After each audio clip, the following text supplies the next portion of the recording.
É um conflito muito complexo, muito difícil, sabe, expressões simplórias, rasas, estão muito longe de poder resolver o problema.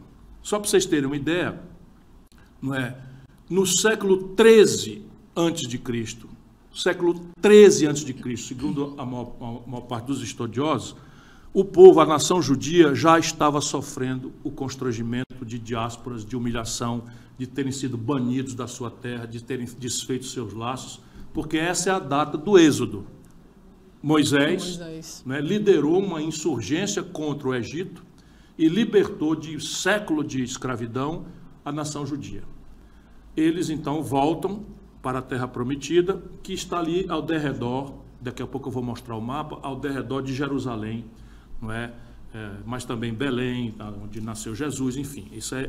Então, veja bem de onde vem, ou você, irresponsável, que está aí cheio de razão, sabendo de tudo, sem parar um minutinho sequer para olhar as coisas, de maneira a resolvê-las. Sabe, isso aqui não é Corinthians e Palmeiras, para a gente ficar com torcida imbecil, porque a humanidade, nesse momento, tem uma urgência. Qual é? 2.200.000 pessoas de carne e osso, que podiam ser sua mãe, seu pai, seu filho, seu avô, estão levando bomba, porque meia dúzia, para não dizer exatamente o número, 40.000 militantes do Hamas utilizam a linguagem extrema da violência e do terror para exercitar a sua luta por independência e por território. Então, por favor, não é, se zangue comigo, mas ouça. Isso aqui não é briga de Corinthians contra Palmeiras. E um país como o Brasil tem obrigação, e a opinião pública internacional tem um papel central para fazer. A urgência é bombardear uma população que está fechada, cercada. 2.200.000 pessoas estão cercadas e levando bomba. Mais de 7.000 bombas já foram feitas, mais de 3.000 prédios já foram destruídos, mais de 3.000 pessoas já foram dadas como mortas, fora as pessoas cujos corpos estão embaixo dos escombros dos prédios.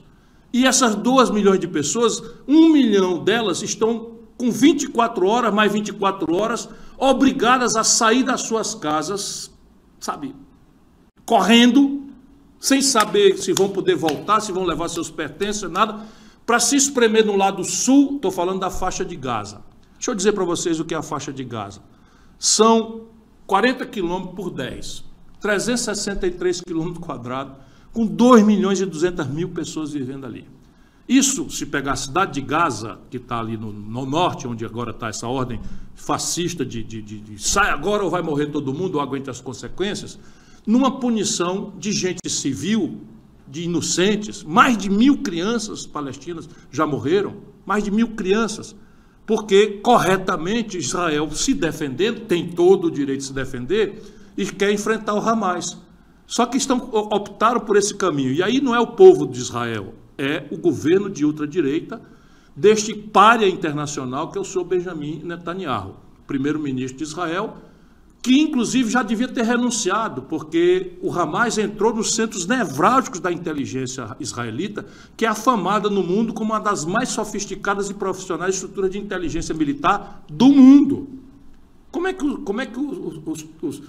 os militantes, os guerreiros ou os terroristas, que chamem como quiser, porque aqui o que importa é o substantivo, não é o adjetivo. Não é? O que importa é o substantivo, e o substantivo é negar a violência. Bom, eu estou com essa opinião, tenho aqui uma série de fatores, mas eu dizia para vocês que o assunto remonta ao século XIII a.C., se nós tomarmos a diáspora dos judeus, o sofrimento da nação israelita, dos hebreus, por Moisés. Mais recentemente, vejam bem, o meu nome, Ciro, foi dado pelo meu pai, historiador, em homenagem ao libertador dos judeus no século V.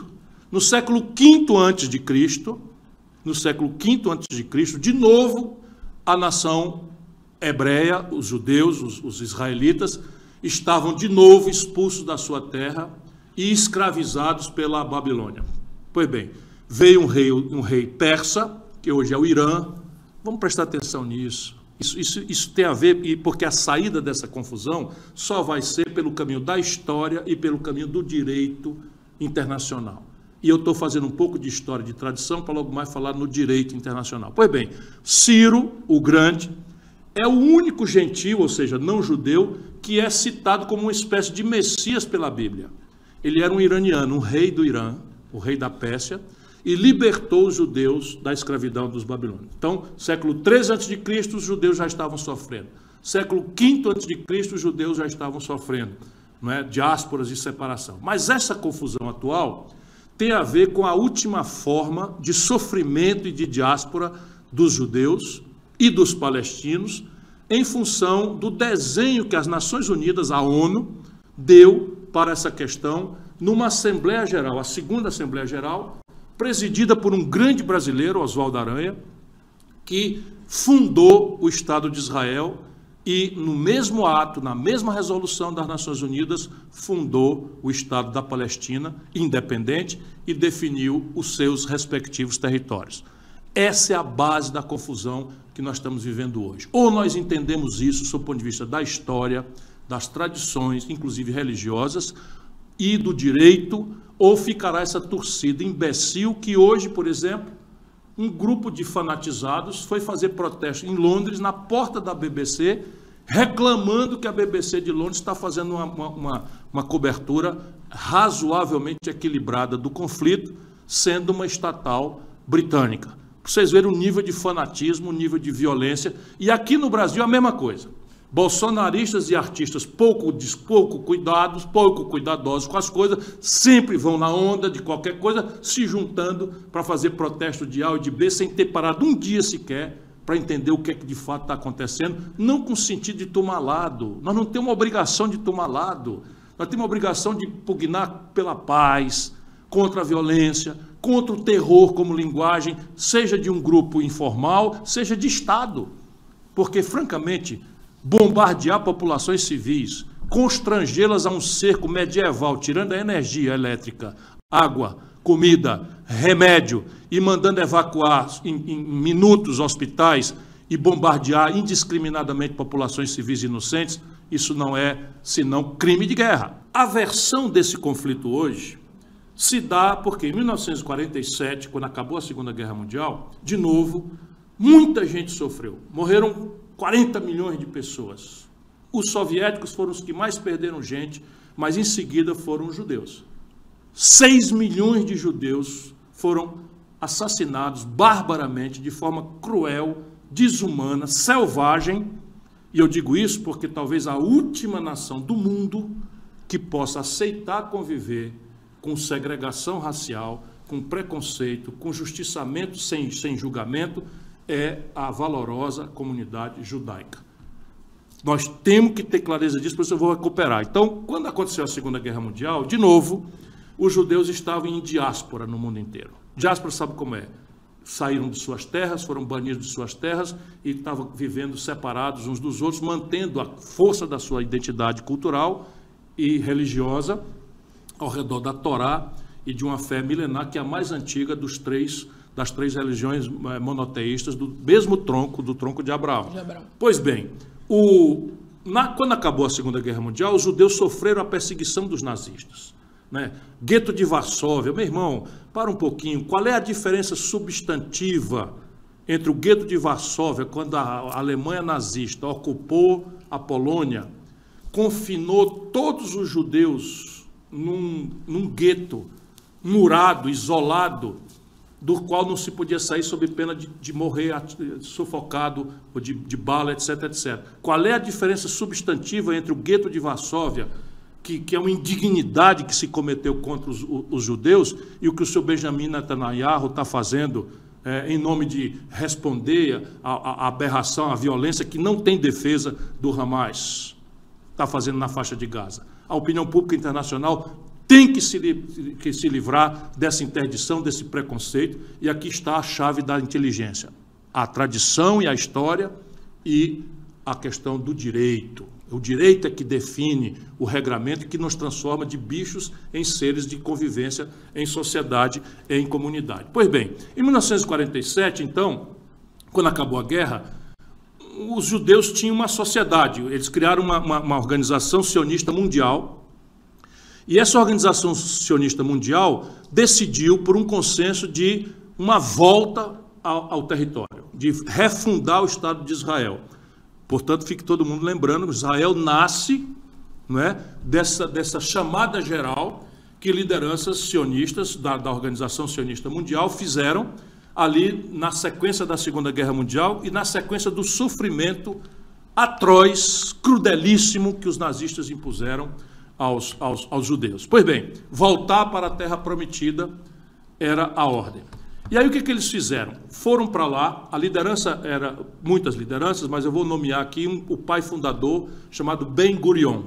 Pois bem, o Ben Gurion liderava uma facção dentro dessa Organização Sionista Mundial, que era o sionismo trabalhista, ou seja, havia ali uma inclinação progressista, uma inclinação trabalhista, não é? Que é uma inclinação muito forte, muito fecunda na política de Israel.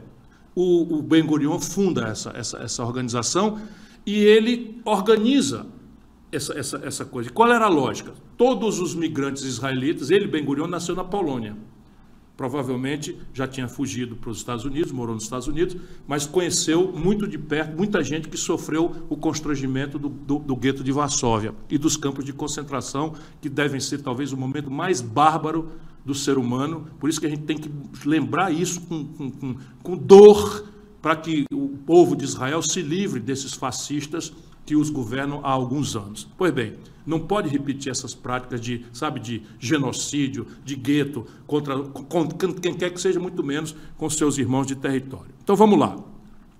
Quando o Ben Gurion começa a organizar, eles pegam dinheiro dos milionários, Rothschild, etc., etc., e começam a comprar terra ao redor de Jerusalém, por perto ali, em vários lugares, enfim, ao redor da Terra Prometida, que é na tradição, Moisés, século 3 a.C., Ciro, né, no século V a.C., estou só acelerando aqui para a gente colocar a história. Pois bem, nesta data, aquele lugar era uma colônia britânica. Olha como é grave e importante a gente ver o papel da opinião pública internacional para desarmar essa bomba. A Palestina era, vamos dizer, a nação que vivia ali. Era a Palestina. A Palestina vivia ali, só que não tinha independência.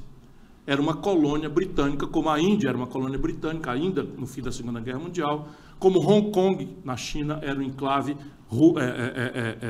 britânico, enfim. E na descolonização, que é um efeito importante, modernizante da Segunda Guerra Mundial, não é?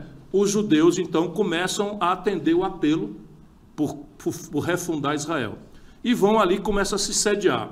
Até que, pelas tantas, começa a acontecer escaramuças entre os palestinos, que viviam ali, e árabes, os palestinos são árabes, os britânicos, que era a nação colonial imperativa, e o Ben Gurion se viu forçado a, fazendo política, usando a diplomacia, usando a economia, comprando terras, e traziam e organizaram kibbutz, que eram fazendas coletivas, trazendo jovens e tal, do mundo inteiro, para trabalhar juntos e tal, na direção de refundar o Estado de Israel.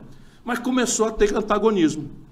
Pois bem, o Ben Gurion, a ele não restou outra alternativa, eu quero crer, isso eu estou olhando historicamente, e é bom que a gente domine isso, criou um braço armado do movimento sionista trabalhista. E ele deu a ele o nome de Haganah. Então veja bem, lá naquele lugar, os britânicos controlavam com mão de ferro. Aliás, eu pulei um episódio que é muito importante para nós cristãos. Eu fui lá no Moisés, no século 3 a.C., para ver o sofrimento dos judeus e dos palestinos. Eu vim no Ciro, no século V, mas eu me esqueci e pulei, não podia fazer isso, dos romanos. Então, quando Jesus Cristo andou entre nós, no início dos tempos presentes, dos tempos comuns, que nós chamamos, depois de Cristo, quando Jesus andava entre nós, Jesus era um membro, né, dessa submissão colonial, imperial, daquele mesmo lugar, daquele mesmo povo, os palestinos e os hebreus, que viviam juntos, pelo império cruel da Roma. De Roma. Então veja, Jesus foi constrangido nos momentos finais por provocações do serviço de inteligência dos romanos, em que, para provocar, dizer, o senhor é o Messias, é o homem que vai tomar o reino aqui de Roma e tal, e Jesus, iluminado, disse, o meu reino não é desse mundo.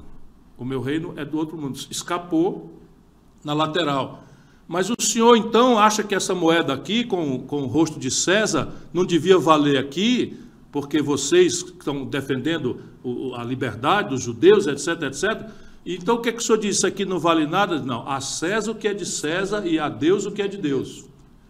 Mas ele disse mais, Jesus, é importante a gente repetir essas tradições ou essa fé, porque tem muito cristão falando besteira, sancionando violência, como se isso aqui fosse uma partida de futebol de várzea, não é? Se dizendo cristão e esquece a história de Jesus, o nosso Criador, o nosso fundador, o Filho de Deus. Pois bem, Jesus disse que era para dar outra face.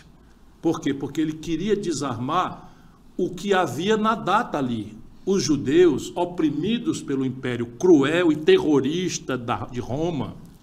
Tem coisa mais terrorista do que você matar uma pessoa numa cruz? O símbolo do cristianismo, a religião mais poderosa do Ocidente, é uma cruz. Pois bem, a cruz era um instrumento de tortura bárbara, cruel e terrorista que os romanos usavam para punir as pessoas que se insurgiam contra o Império Romano. Como, aliás, para trás tem 1000 outras histórias de sofrimento naquela região, de novo sofrimento, de massa dos judeus, dos palestinos, que são irmãos, pura e simplesmente são irmãos, inclusive na tradição, porque os árabes são filhos de Cã, camitas, e os judeus são filhos de Sem, semitas, e ambos são irmãos, Cã e Sem, filhos de Noé, filhos de Noé, que é, enfim, o fundamento dessa coisa. Só para vocês terem uma ideia de onde é que nós estamos mexendo e por onde nós podemos ajudar a desarmar essa tragédia urgente, que é acabar com esse cerco medieval, mas remotamente a humanidade tem ali o paviozinho muito perto de uma conflagração global, inclusive de base nuclear. E é isso que nós devemos, os sérios, os responsáveis, estar com a cabeça posta aí, não nesse jogo de futebol ridículo que algumas pessoas estão fazendo ao redor desse assunto. Pois bem, quando acabou, então, a Segunda Guerra Mundial, o Haganah era um grupo paramilitar. Então, o Ben-Gurion lutava pelo Estado judeu nos aforamentos diplomáticos, no mundo do direito, reclamava a história, as tradições corretamente, mas tinha um braço armado para enfrentar o terror do Império Britânico, que era o Império Cruel, e dos árabes que começaram a resistir. Árabes de todos os tipos, pan-árabes, mas os palestinos também. Não é? Pois bem, em 47, porque o Ben-Gurion teve eficácia, é um herói, conseguiu a vitória no campo político, diplomático e no campo militar, né? Não faltava quem chamasse a Haganah e o Ben-Gurion de terrorista. Atenção, judeus, não faltava quem chamasse Ben-Gurion, seu pai fundador, e a Haganah, que é base da formação das instituições de defesa de Israel, é aí que nasce a Força de Defesa de Israel, é na Haganah, de organização terrorista. Como os zelotes, lá atrás, se dizia que Jesus era zelote. Os zelotes faziam uma luta política, mas os zelotes também lutavam de forma militar ou paramilitar contra o Império Romano. Por isso que a gente precisa ter que ir relativizando as coisas, não para banalizar a violência ou tolerar qualquer tipo de violência, nem remotamente é o que eu estou dizendo. Eu quero só situar a complexidade do assunto para a gente convocar uma atitude diferente que ajude a desarmar essa bomba, que é a urgência humanitária e o potencial de uma conflagração global que está muito fortemente semeada ali. Pois bem, em 47 houve uma Assembleia da ONU e essa Assembleia declarou fundado o Estado de Israel. Fundou-se o Estado de Israel e definiu-se o território. E se deu independência, tirando a Grã-Bretanha, se deu independência aos palestinos e se definiu o território. Olha aqui, os territórios de Israel, que foi fundada neste ato, presidido por um brasileiro, Oswaldo Aranha, e os territórios da Palestina foram definidos na Resolução das Nações Unidas.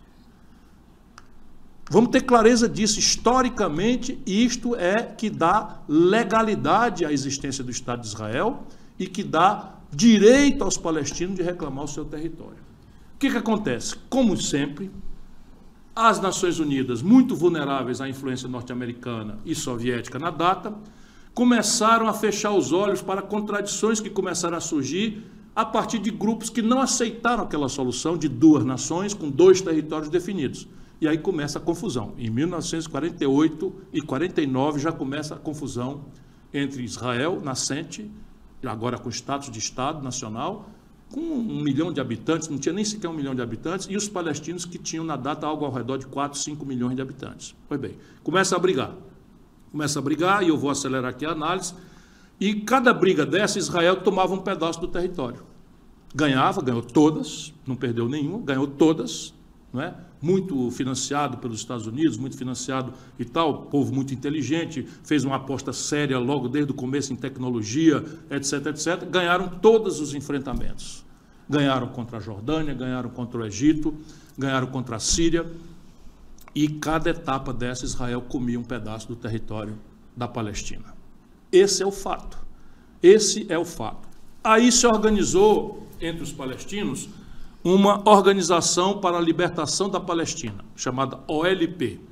O mais conhecido militante disso era um cidadão chamado Yasser Arafat, que circulou o mundo. Não antes. Antes era uma organização armada para resistir a Israel. Era uma organização política, que tinha um braço político, diplomático, procurava relações internacionais, por exemplo, estabeleceu relações aqui com o PT, no Brasil, umbilicais, mais do que umbilicais, promíscuas num certo momento. Oxe. Eu conheço as histórias todas. Pois bem, mas tinha um braço armado. Não vou nem perguntar se era financiamento de alguma coisa de campanha, porque já conheço só o olhar. Mas não fale nada, você não falou nada, nem eu. Não, ok, pula. O PT... Tá bom, pula, vamos voltar para o assunto sério. Mas enfim, aliás, o PT tinha intimidade com Gaddafi, tinha intimidade com Fidel Castro, intimidade mesmo, e tinha também com a OLP. Demorou uns 8 dias para o PT tirar uma resolução hoje, não é? Depois que ficou mais ou menos impossível sustentar esse muro onde eles se homiziaram por esses dias. Pois bem, com a definição dos novos territórios ocupados por Israel, a OLP entra em luta armada. E pelas tantas, derrotada, a OLP abre mão da luta armada. E aceita o caminho da diplomacia e do direito internacional. Não aconteceu nada. E aí nasce o quê? Nasce o Hamas. Porque o Hamas é uma retomada dos radicais que consideravam que com Israel não tem jeito a não ser violência. E aí qual é a proposta do Hamas? Destruir Israel. O que está no discurso do Netanyahu, destruir o Hamas. Isso é solução final, isso é o que o Hitler propôs, baseado em 1000 preconceitos intoleráveis, promover a bestialidade de uma solução final que era extinguir os judeus pelos morticínio bárbaro, animalesco. Extermínio. Mas é disso que se trata. Nós não podemos aceitar que isso aconteça nunca mais na humanidade, seja contra quem for, seja a pretexto do que for. Isso quer dizer que nós vamos passar pano para a iniciativa do Hamas? Não, muito longe não. Por quê? Porque o direito, de novo, se a tradição e a história reconhece o direito por lutar por seus territórios usurpados, ocupados por Israel, a quem quer que lute pela causa palestina, a organização OLP, a Fatah, que é o braço político dela, e o Hamas, que foi fundado e disputa com a Fatah o radicalismo, e a Fatah mais moderado. Um é de natureza mais laica, menos radical do ponto de vista do fundamentalismo religioso, a outra é de extremismo islâmico e tal, e a diferença de um que aceita o Estado de Israel, o outro não aceita. É um problema grave que os palestinos têm que resolver. Mas quando o Hamas parte para exercitar arbitrariamente suas razões e viola a lei internacional, ele é um bandido. Ele tem que ser trazido aos tribunais internacionais ou da própria nação palestina independente, que tem que se sediar ali, o quanto antes, para que eles paguem pelos seus coisas. Não pode matar civil, não pode fazer refém, sabe? Não pode, embora Israel seja um Estado que está fazendo exatamente a mesma coisa. A diferença aqui é que um é uma organização sectária, fundamentalista, que não deve, vamos dizer, filiação a nenhuma instituição internacional, e o outro lado é um Estado pertencente à comunidade internacional. A diferença é essa, o Estado tem que ter contenção. E aqui vem a tragédia.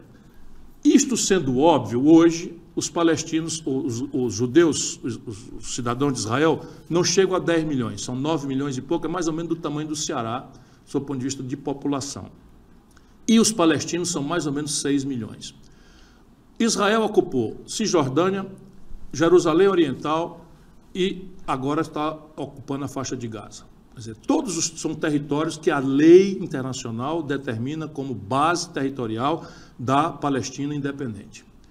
E a Palestina independente constituiu-se no acordo em Oslo, em 1993. Eu estou falando demais, mas esse assunto merece uma reflexão. Em 1993, a Noruega, que tem um equilíbrio, enfim, que conseguiu ficar fora dessa retórica de jogo de futebol, de briga de galo e tal, para se colocar como deveria toda a humanidade se colocar de maneira a desarmar essa bomba e não a tomar lado desse ou daquele, a desarmar a bomba, banir a violência, estabelecer o direito, a paz e a não violência como linguagem de convivência entre essas pessoas. Pois bem, em Oslo, em 93, foi feito um acordo. Nesse acordo se constituiu uma autoridade palestina, que é quem representa o Estado palestino hoje, que chama Abbas, o presidente provisório, aceitou a democracia. Uma das coisas que diferencia, por exemplo, a autoridade palestina é que o Hamas não aceita a democracia, quer estabelecer de novo um sultanato, uma dessas coisas radicais e tal, mas a base moral, e mais do que a base moral, o apelo que o Hamas tem sobre a comunidade é que está defendendo o direito dos palestinos de terem sua terra para nela viver, para nela trabalhar, conforme a melhor tradição e conforme a melhor história e conforme o melhor direito. Pois bem, essa autoridade palestina está representando a Palestina hoje. Esse acordo foi apoiado pelos Estados Unidos, esse acordo foi apoiado pela União Europeia, esse acordo foi apoiado pela Liga Árabe, foi apoiado pela Unasul, onde está o Brasil, e ninguém fez nada para que esse acordo fosse cumprido.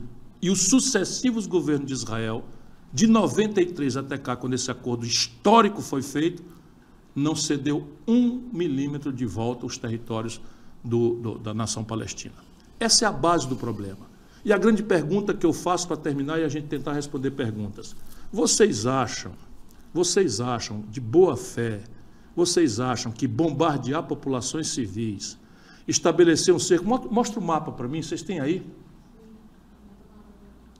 Veja o mapa. Aqui...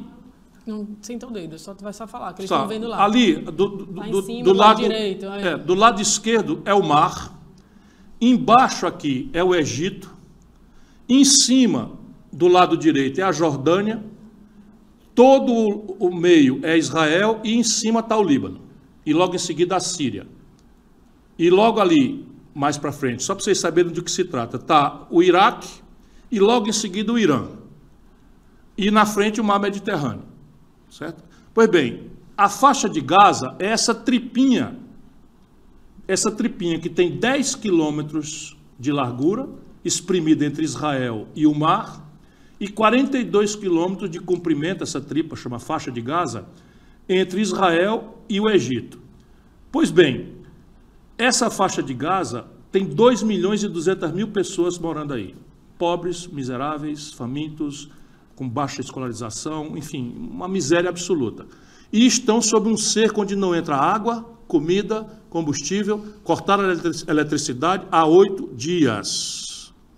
A faixinha, a tripinha que tem para escapar de Gaza para o Egito está fechada. Por quê? Porque o Egito não suporta receber 1 milhão, 1,5 milhão, 2 milhões de refugiados. E quem podia receber esses refugiados, veja o território todo, é quem está sufocando Gaza, seria Israel, que também não aceita receber. Então, esse é o crime contemporâneo. Isso é que a opinião pública tem que se movimentar, não é para dar razão, todo mundo sabe quem tem razão. É só consultar o direito, é só consultar a história. O que não dá é para ficar a comunidade internacional inteira conversando merda, enquanto 2.200.000 pessoas estão sendo barbaramente assassinadas pelo governo do senhor Benjamin Netanyahu. Isso é do que se trata. Na sequência, nós precisamos fazer valer o acordo de Oslo, estabelecer um caminho gradual para que a Palestina tenha devolvido seus territórios. Isto é o melhor direito. Eu vou tentar responder perguntas, me perdoe a indignação, mas eu me sentiria um covarde se eu aceitasse que esse nível de interdição ideológica, de exacerbação radical, de intolerância que está dominando o mundo, quando eu vejo o presidente dos Estados Unidos, caramba, presidente da maior potência do mundo, reproduzir fake news, que depois, no dia seguinte, a própria Casa Branca teve que desmentir. Estou me referindo à notícia mentirosa de que tinham degolado bebês, não é, no Hamas. O Hamas fez coisas tremendamente intoleráveis e criminosas e deve pagar por isso. Mas será que é razoável que 40 mil militantes, que é todo o efetivo do Hamas, vão ser agora punidos através da punição generalizada, indiscriminada de 2.200.000 inocentes, dos quais 1.000 crianças já morreram? Eu não fico calado diante disso.